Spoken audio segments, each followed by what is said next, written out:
Hey everyone, this is part 2 of my horror movie Declutter. Last night I went ahead and sat down and watched one of my old movies that I had, I don't know, for probably more than 10-15 years already on my shelf. I've watched it once before, and when I was gonna put it in the player, I was like, I really don't want to watch this. I have a feeling that it's not one of my favorites. I went ahead and watched 213 last night, rewatched it, and I know why I bought this movie. It says, one of the quotes on the front says, "Not since Seven and Silence of the Lamb have I been this Not since Seven and Silence of the Lambs have I been this terrified." And so this is basically your like FBI cop sort of drama where they go after a serial killer, and he has to face some of his own shadow and trauma of his past and put all these pieces together. But if I'm being very honest, this movie dragged quite a bit. It took me a while to care about certain scenes, and it didn't keep my attention. So would I recommend watching 213? No. I think I gave it a 2 on Letterboxd just because of the acting and why else? Because the effects were okay, but it wasn't like the best movie. Like I said, it dragged. So I'm gonna declutter 213. It's been sitting on my shelf forever. I need to let it go. There's no need for me to have it. I'm not gonna watch this movie again. 2 times was too many. This isn't a horror movie. I'm gonna double check with Chris, but I'm gonna declutter 500 Days of Summer. We watched this years and years and years ago. Haven't put it in the player since. Okay, and then I watched Under the Bed, which was a horror pack movie that I got in my subscription. I have a weak spot for like lore and urban legend kind of movies, and I thought the 2 boys in this movie did a fantastic job acting in this movie and leading in this movie. And I really like the effects. I like the creature. You get to see the creature. I like the storyline. I like the idea behind it. There's a few characters in here that I didn't like, but it's definitely worth staying on my shelf. It's worth a rewatch. Like I said, I have a weakness for lore and urban legend. I gave this a 3.5 star on Letterboxd last night. There were definitely a couple scenes that I got kind of creeped out about, and I really appreciated the creep out factor. And then this morning, I ended up watching or rewatching 51, which is this, it's an After Dark film, and it's basically an alien movie, and there's a lot of borrowing from other alien movies, other creature movies, but I kind of liked it. And the actress who plays Meg on Supernatural is in this, and I thought it was kind of fun seeing her in something else. It's very much a tropey alien kind of versus military movie. There's a lot of things that you see in other movies, so this is definitely going to be one that I'm going to keep just because I like the idea of it, and it's got aliens. But I mean, not all alien movies are good. I know Alien is way better than this. This is just cheesy fun, and I liked it. Okay, and then after that, I popped in another genre of horror movies that I have a weakness for, which is shark movies. I popped in Shark Lake, and I liked this movie for one watch. I don't see myself rewatching this again. It was basically about a man who got himself into trouble, got his daughter taken away from him, and then he kind of had to redeem himself in a way. And we have this female cop who stepped in as mom, and then they find out there is a shark in the lake, and shark killings start happening. CGI wasn't that great. I'm not gonna lie about that. Acting wasn't bad. I was not expecting too much from this movie. I really did like the attacking scenes at night though, because I feel like it covered up some of the where it was lacking. I don't know, it might have been a little bit of practical then too, with like a rubber puppet or something. I don't know, I didn't look too much into it, but it seemed a little more realistic for the night attacking scenes, which I kind of like that. But even though I have a weakness for shark horror movies, I'm going to go ahead and let this one go. I'm decluttering Shark Lake. Good for one watch. I give it 2.5 stars, I believe, if not 3 stars on Letterboxd. You guys can follow me on that. And then I watched, and I knew I was going to regret it when I put it in. It did not keep my attention. Hansel and Gretel Get Baked. It's exactly what you would think it would be. Basically, woman, or an older woman, who is our witch in the movie, lure a brother and sister in, and she basically is using them to keep her youth. It's not really good. It's a really basic Hansel and Gretel movie. The acting wasn't bad. It was nice to see Laura Flynn Boyle in it, but it just really wasn't my kind of movie. So I'm gonna let it go. I honestly don't remember what I gave it. I think it was 2 stars on Letterboxd, just because the acting wasn't bad, the effects weren't bad. It just wasn't my style of movie. I didn't really like the storyline of it. I didn't think it was that good. So I'm gonna let that one go. Though there's a dog in that movie, and his acting is on point. His or her, I don't know which one it was. He was a really good actor. And then after that, I was like, well, why don't you put in a werewolf movie? You love werewolf movies. It's another one of your weaknesses. Put it on, especially after that last kind of flop. So I put on Werewolf, the Beast Among Us, which was another movie that I got from Horror Pack. It's basically about a little town, little village that is being terrorized by this werewolf creature. And then the town ends up hiring a group of people to hunt the werewolf. And that's kind of the premise of the movie. There's some twists and turns. Acting wasn't bad. It was a little cheesy. CGI on the wolf I could have done without. I really like practical effects, especially on werewolf movies. But for some reason, this one wasn't keeping my attention as well.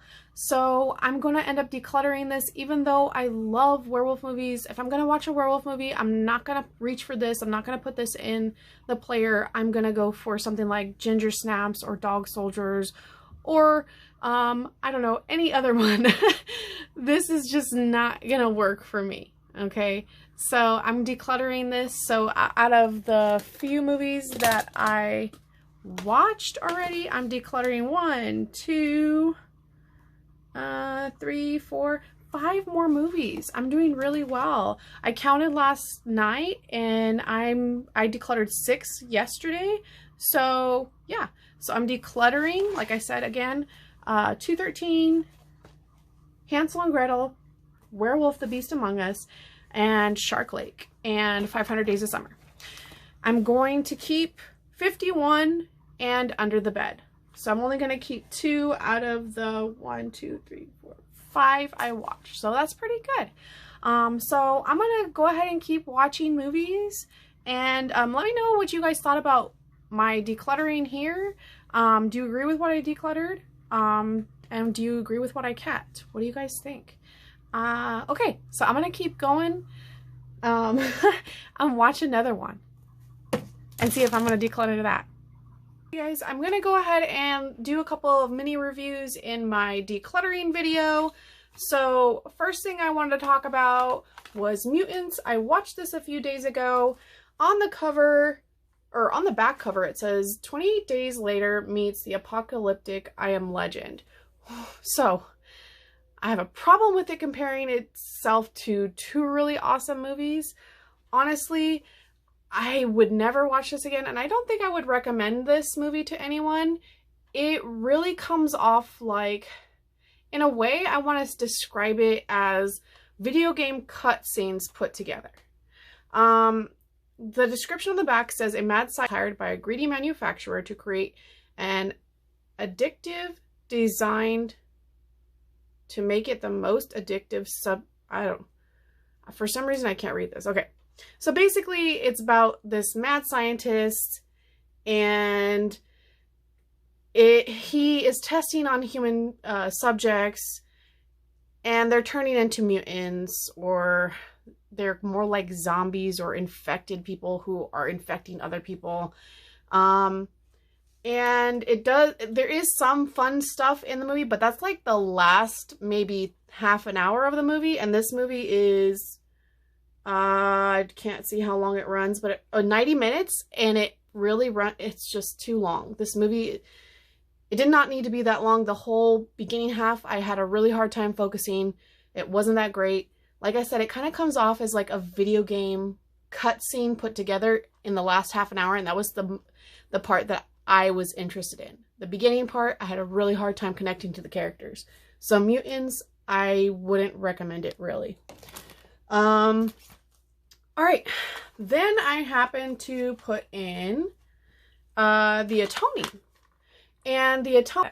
So basically, The Atoning is about a family that is haunted by their past and seems to be living in a haunted house. So I thought it was really well done. The graphics are really well done.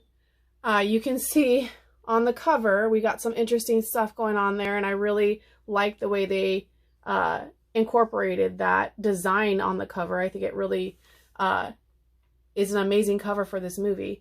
I thought it was kind of depressing because it is more of like that atmospheric kind of movie and what was going on with the family. I thought it was a really good movie for one watch. I don't think I could watch this again, even though I think it was really well done. I think it was creative. It reminded me of a movie from the early 2000s. There were some twists in this movie. I'm not going to give away the movie it reminds me of because I don't want to spoil it. But I really thought it was pretty good. I'd recommend it, but like I said, I don't think I'm going to keep this in my collection. I think it's one of the ones I'm going to go ahead and purge. Okay. Then we have our movie Bloodfest. And oh my goodness, guys, this was a breath of fresh air. I was so excited to watch this. I popped it in. I wasn't expecting much, especially after a bunch of movies that I had watched that I wasn't really enjoying. Sorry about that sound. Like I said, it was a breath of fresh air because I had been watching a bunch of movies that I hadn't been enjoying, and this movie was so meta, so much fun for horror fans, especially those of us who like to go to horror mazes or horror houses. It says, oh my goodness, I cannot speak today. Fans flock to the festival celebrating the most iconic horror movies, only to discover the charismatic showman behind the event has a diabolical agenda. As festival attendees start dying off, three teenagers, more schooled in horror film cliches than practical knowledge about neutralizing psycho killers, must band together and battle through various madmen and monstrosities to survive. I loved it. I absolutely loved it. I went ahead and gave it a 4.5 stars on Letterboxd. I thought it was fun. Like I said, very meta, very self-aware of itself. If you're a horror fan, you're going to love all the tropes and cliches that it makes fun of. And you can tell it was made with love of horror and by someone who is a horror fan as well, with all these head nods to different horror movies and horror cliches. I highly recommend it, especially if you love horror comedy or movies that are very self-aware, like Cabin in the Woods. Okay. Another movie I watched, okay, I forgot to say, I'm definitely going to keep this one. Thank you, Horror Pack, for sending this to me. I also think I'm going to keep watching this, and this is going to be one of the ones that I watch a lot before I go to like horror nights at Universal Studios or anything like that. So yeah, definitely keeping that one. So the next movie that I watched was A Dark Song. Very atmospheric movie. It's about a woman who is grieving the loss of her son and trying to find a way to deal with that. She gets involved with the occult and doing rites and all kinds of interesting things. There are some moments that are kind of hard to watch and kind of like make you a little bit uncomfortable, but I thought it was done this movie was done really well. There were a couple little things I would have taken out if I was the director, but overall I thought it was pretty good. It was, sorry about my dogs, guys. I thought it was really interesting. Some of the graphics were a little bit cheesy, but I liked the vibe of the movie, and I was having a hard time deciding when I was watching this movie if I was going to keep it, because I was like, it's a little bit depressing, but I kind of like the premise. I like the idea of trying to figure a way out of grief using the occult. And cue my dogs.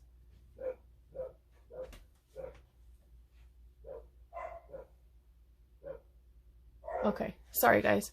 So I kind of like the way that they used the occult to help solve, in a way, someone's grief. I really like the detail in the rites and the rules that they were following. I thought that was really interesting.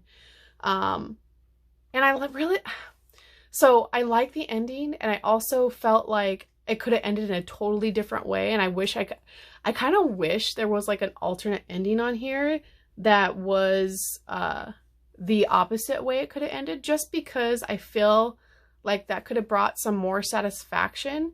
I think I rated this at 3.5 stars on Letterboxd because, you know, the acting was really good. It was creative. The storytelling was there. I'm not entirely sure I would watch this again, just like because I said it was kind of depressing, but I might watch it again like in a few years. So I'm definitely going to keep this one.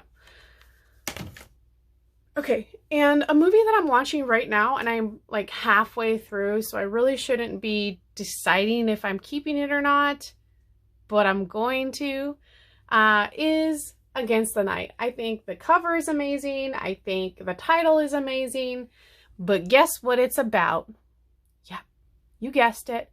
It's about a group of friends who break into I believe it's a prison, an old prison, and ghosty things start happening. The characters are unlikable. They're unrelatable. And this genre is like a huge this genre is very repetitive. When you've seen one of these kind of movies, you've seen all of them. Pick one that you like, and then don't watch another prison ghost movie, because they're all the same, basically. And I don't think anyone else should make prison ghost movies unless they're going to do something different for it, because I'm tired of watching the same prison ghost movie with a group of friends over and over and over again, if you know what I mean.